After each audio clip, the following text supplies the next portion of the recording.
आज के डेट में तो आरजेडी से खराब अवस्था रहा नीतीश जी का।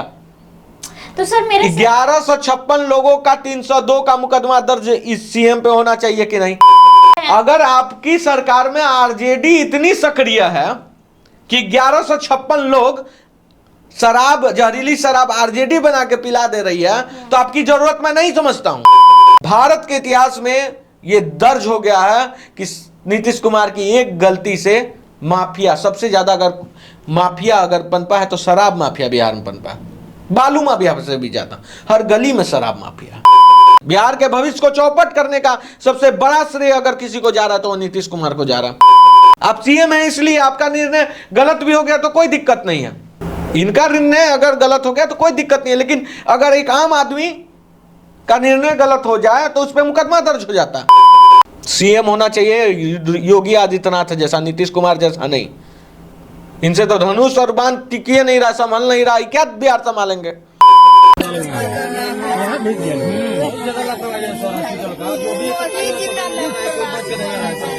पीने वाले के लिए मौत बन रही है शराब, लेकिन सरकार के लिए नहीं है खराब। जी हाँ, ये सच जानना आपके लिए बेहद जरूरी है। और इसी सच के साथ हमारे साथ उपस्थित है खबर फर्स्ट के editor in chief Ashutosh Pandey. बहुत बहुत स्वागत है सर आपका। बहुत बहुत स्वागत है आपका भी अभिलाषा, और तमाम दर्शकों का जो हमारे साथ जुड़े हुए हैं। और शराब को लेकर आज बहुत बड़ा खुलासा करेंगे, तो इस वीडियो का एक भी मिनट बहुत कीमती आपके लिए, स्किप मत कीजिएगा। सर बिना लाग लपेटे के मैं मुद्दे पे आना चाहूंगी। जैसा कि हम सब जानते हैं कि बीते पिछले दिन सिवान में, गोपालगंज में और छपरा में, तीनों मिलाकर कम से कम 50 से अधिक लोगों की मौत अभी तक हो चुकी है और दर्जनों से अधिक अभी अस्पताल में भर्ती है, बीमार है। कितनों की तो आंखों की रोशनी चली गई। लेकिन क्या सर सरकारी दस्तावेज में सरकारी कोई डाटा है कि कितने लोग मरे हैं अभी तक, जब से शराबबंदी लागू हुई है और फिलहाल अभी तक, मतलब 8 साल में? देखिए, बिहार सरकार के पास जो डेटा है उसका आंकड़ा अगर आप देखिएगा तो बहुत कम है, लेकिन जो एक्चुअल डेटा है आपको जानकर हैरानी होगी कि बिहार में जितने लोग शराबबंदी के बाद शराब पीने से मर जाते हैं, पूरे देश का आंकड़ा उतना है। 22-23 में 1156 लोग पूरे देश में मरे थे जहरीली शराब पीने से, जिसमें उत्तर प्रदेश, उत्तराखंड, छत्तीसगढ़, मध्य प्रदेश, दिल्ली, XYZ हर स्टेट था।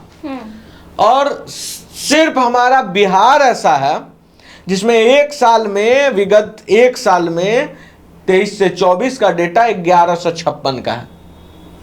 सिमिलर डेटा मैं बता रहा हूं, 1156 लोग जहरीली शराब पीने से मर गए। ये डेटा आपको सरकारी दस्तावेज में नहीं मिलेगा। आपको अगर इस डेटा का चेक करना है कि जो मैं बोल रहा हूं या सही है या गलत, तो आप 2-3 पेपर को पढ़िए। हिंदुस्तान का देखिए डेटा, दैनिक भास्कर का डेटा देखिए, दैनिक जागरण का डेटा देखिए, टाइम्स ऑफ इंडिया का डेटा देखिए, द हिंदू का डेटा देखिए। ये सबसे कम बताएगा। ऐसा क्यों? कम बताने का कारण क्या? 1156, द हिंदू में तो और भी ज्यादा लोग मरे हैं। अब बताइए, सिंपल सा सिवान का जो अभी मरा है लोग, आज तक कितना बता रहा है?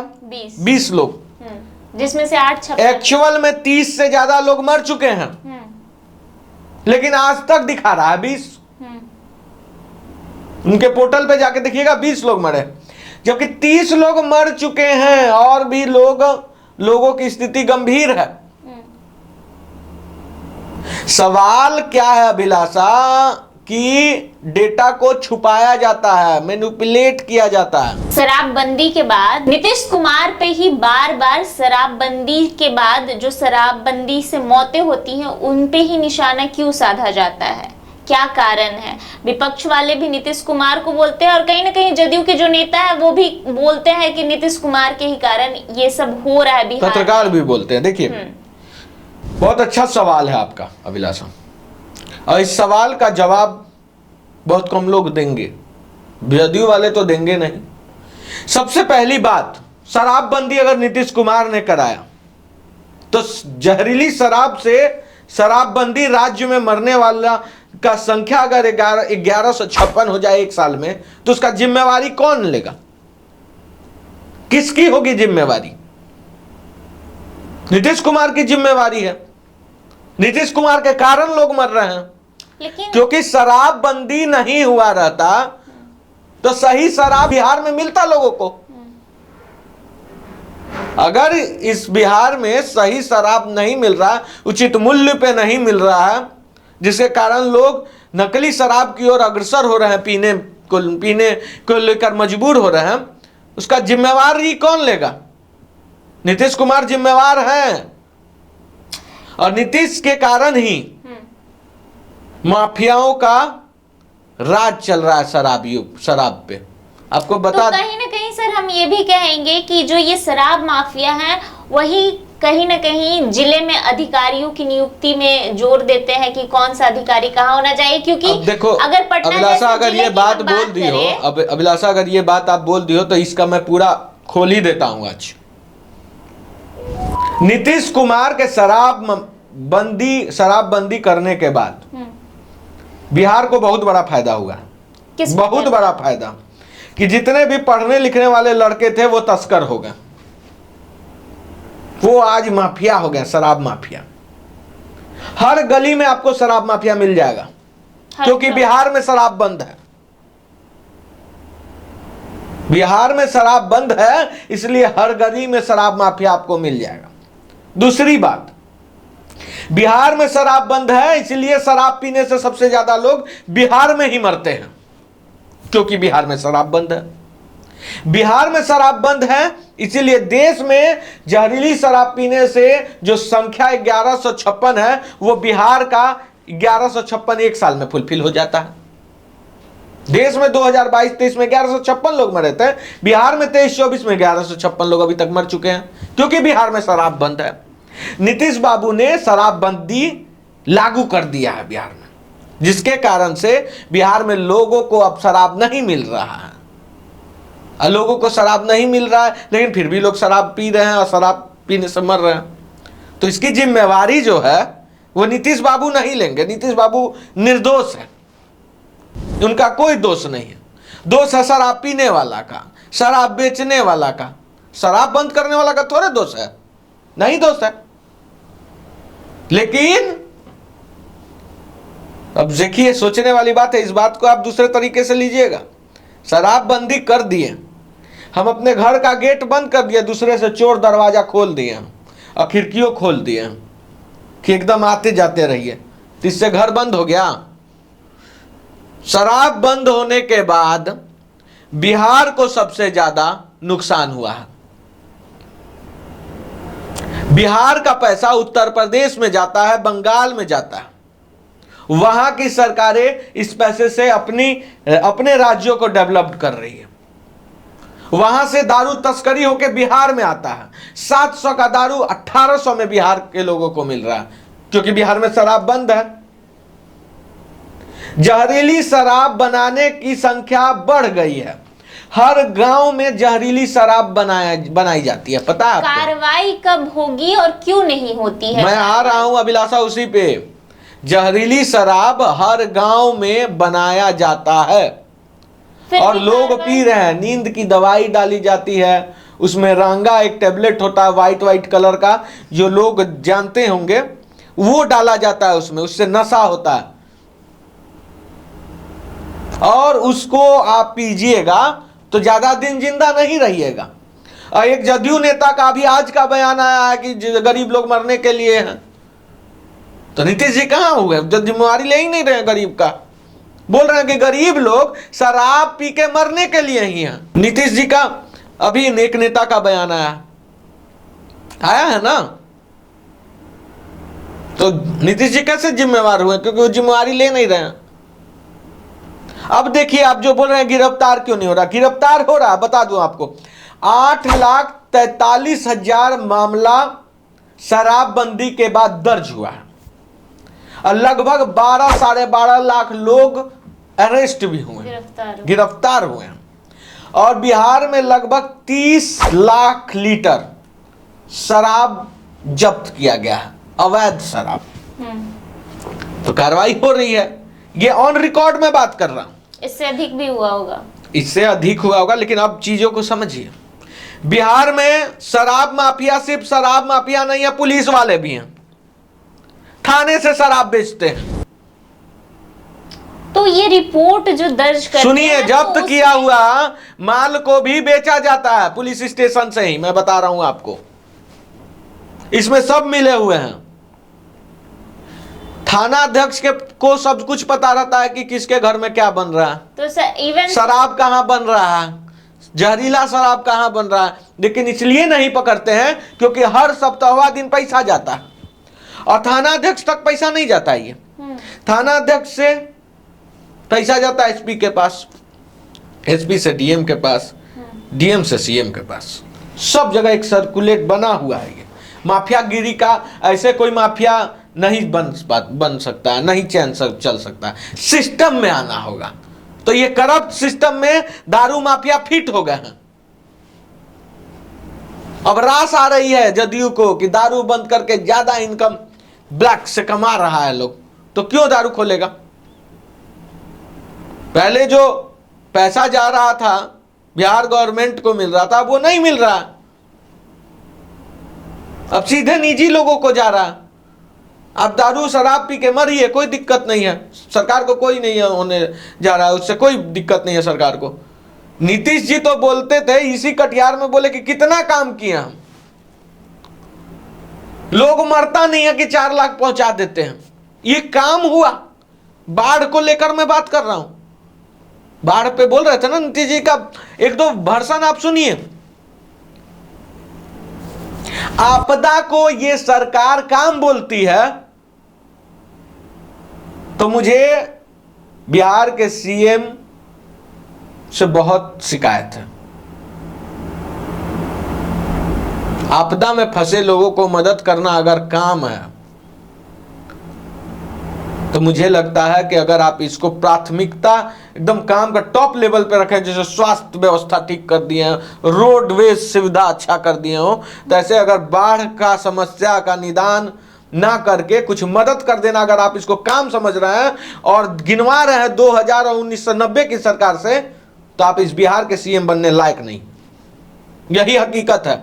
शराबबंदी का खामियाजा आज बिहार इसलिए भुगत रहा है क्योंकि बिहार में शराब सही तरीके से बंद नहीं हुआ।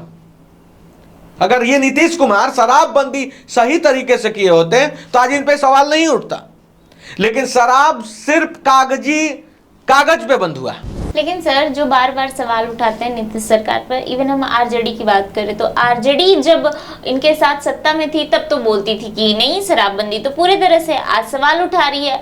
जब तक प्रशांत किशोर नीतीश कुमार के साथ थे तो वो बोलते थे कि नहीं हमारे बदौलत नीतीश जी सत्ता में आए हैं, ये उन्होंने लागू किया, बहुत अच्छा किया। आज वही सवाल उठा प्रशांत किशोर थे तो शराबबंदी हुआ था, वो तो बोलते हैं ना शराबबंदी हुआ था, तो बोलते हैं आप नॉलेज के लिए जान जाए, प्रशांत किशोर नहीं थे जब शराबबंदी लागू हुआ था। वो बोलते हैं ना कि हमारा ही फॉर्मेट हाँ, तो उस समय फॉर्मेट अच्छा था, क्या कोई इससे डिनाई नहीं कर सकता कि नीतीश कुमार ने बिहार का विकास किया है, नो डाउट। तो प्रशांत किशोर का इसमें कोई देन नहीं है। नीतीश कुमार ने बिहार को आगे बढ़ाया है, बिहार को जंगल राज से मुक्ति दिलाई है, ये भी इतना ही बड़ा सत्य है जितना बड़ा कि शराबबंदी में नीतीश कुमार का फेल हुआ। रही बात आरजेडी की, तो आरजेडी के विपक्ष में ही ना आके, आरजेडी ही तो जंगल राज थी जिसका गुणगान गा के आज भी वो सत्ता में है। आज के डेट में तो आरजेडी से खराब स्तर है नीतीश जी का। तो सर मेरे 1156 लोगों का 302 का मुकदमा दर्ज इस सीएम पे होना चाहिए कि नहीं। जहरीली शराब पीने से जो मौत हो गया है, जिनका निर्णय से हर बार फेल हो रहा है ये निर्णय, तो 302 का मुकदमा नीतीश कुमार पे होना चाहिए कि नहीं, सवाल ये है। अब क्यों ना हो। लेकिन यही जदयू मंत्री जो हैं, या फिर हम जीतन राम मांझी के बेटे की बात करें जो संतोष कुमार मांझी है, वो कह रहे हैं कि ये तो आरजेडी वाले लोगों का किया धरा है। अच्छा, आरजेडी, अगर आपकी सरकार में आरजेडी इतनी सक्रिय है कि 1156 लोग शराब, जहरीली शराब आरजेडी बना के पिला दे रही है, तो आपकी जरूरत मैं नहीं समझता हूं। तब मुझे लगता है कि आरजेडी की ही सरकार हो कि कम से कम लोग सेफ तो रहेंगे। जहरीला शराब पी के तो जहर से तो नहीं मरेंगे। जब आपकी सरकार में वो ज्यादा सक्रिय हैं, उनका ज्यादा पावर है, तो नीतीश जी का कोई काम नहीं है। सिंपल सा बात है। अब मैं फिर से ये सवाल है, आपका निर्णय है नीतीश जी शराबबंदी, अगर आप शराब सही तरीके से बंद नहीं करा पा रहे हैं, माफियाओं को आपने पनाह दे रखा है, जो बच्चे को पढ़ना चाहिए वो आज माफिया बन के बैठा है। शराबबंदी के कारण ही मैं बता दूं अभिलाषा, भारत के इतिहास में ये दर्ज हो गया है कि नीतीश कुमार की एक गलती से माफिया सबसे ज्यादा, अगर माफिया अगर पनपा है तो शराब माफिया बिहार में पनपा है, बालू माफिया से भी ज्यादा। हर गली में शराब माफिया, युवा है 10-12 में पढ़ने वाले बच्चे। बिहार के भविष्य को चौपट करने का सबसे बड़ा श्रेय अगर किसी को जा रहा है तो वो नीतीश कुमार को जा रहा है। इन पे तो मुकदमा दर्ज होना चाहिए 302 का। हाँ, क्यों ना हो, आप सीएम हैं इसलिए आपका निर्णय गलत भी हो गया तो कोई दिक्कत नहीं है। इनका निर्णय अगर गलत हो गया तो कोई दिक्कत नहीं है, लेकिन अगर एक आम आदमी का निर्णय गलत हो जाए तो उस पर मुकदमा दर्ज हो जाता, कार्रवाई शुरू। लेकिन यहाँ भी तो लोग मर रहे हैं, तो नेता लोग तो राजनीति कर रहे हैं, कहाँ कुछ कोई कार्रवाई नहीं हो रही है। सीधे कार्रवाई कौन करेगा? कार्रवाई कौन करेगा? सीएम करेगा ना। हाँ, बहराइच में देख लीजिए, बहराइच मामला पता है ना, ऑन द स्पॉट कार्रवाई हुई, ऑन द स्पॉट रिजल्ट मिल गया। सीएम होना चाहिए योगी आदित्यनाथ जैसा, नीतीश कुमार जैसा नहीं। इनसे तो धनुष और बाण टिकिए नहीं रहा, संभल नहीं रहा, क्या बिहार संभालेंगे? अब हो गया है राज, खत्म कीजिए कहानी। तो किसको बनाएंगे? अब किसको बनाएंगे वो जनता समझेगी, लेकिन नीतीश जी को मत बनाइएगा, नहीं तो ऐसे ही मरते रहिएगा। अभी आप कुछ देर पहले कह रहे थे कि नीतीश जी ने तो बहुत विकास किया, जो अच्छा काम किया अभिलाषा, नीतीश जी ने 2004 से जो 9 का काल रहा नीतीश कुमार का, वो स्वर्णिम रहा, 9 तक का बिहार का स्वर्णिम काल रहा है वो, तो आप उसको डिनाई नहीं कर सकते। मैं वो पत्रकार नहीं हूं कि मैं किसी का मतलब वो अच्छा भी काम कर रहा है तो मैं उसका विरोध करूं, मैं ऐसा नहीं हूं। मैं ना स्याही का दोस्त हूं ना सफेदी का दुश्मन। मुझे अगर कोई नेता सोच रहे हैं कि मैं दोस्त हूं तो गलतफहमी में, गलत कीजिएगा तो सबसे पहले रे लेंगे, उसमें कोई कंप्रोमाइज नहीं होगा मेरे तरफ से। मैं सीधा बोलता हूं, जो सही होगा मैं उसके साथ रहूंगा, और जो गलत करेगा खुलेआम कैमरा के सामने उसका विरोध करूंगा। चलिए, बहुत बहुत धन्यवाद सर हमारे साथ जुड़ने के लिए, और ऐसी तमाम खबरों के लिए बने रहें खबर फर्स्ट के साथ।